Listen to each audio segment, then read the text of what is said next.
Thiruvarur മമ്മട്ടൻചോല road Cheenakuzhi ഭാഗത്ത് ചീക്കോട് കുടിവെള്ള പദ്ധതി പൈപ്പ് പൊട്ടി ജലം പാലായി പോകുന്നു.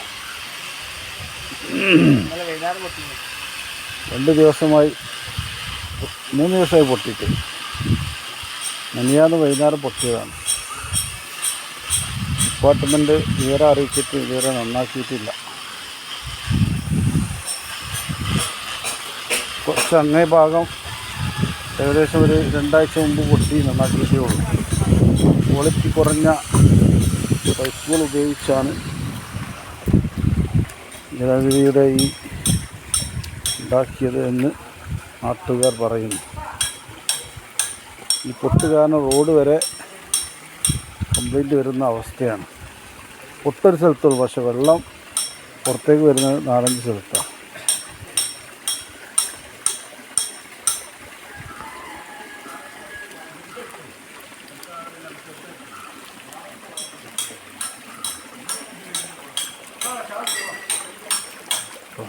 ശീഘ്രം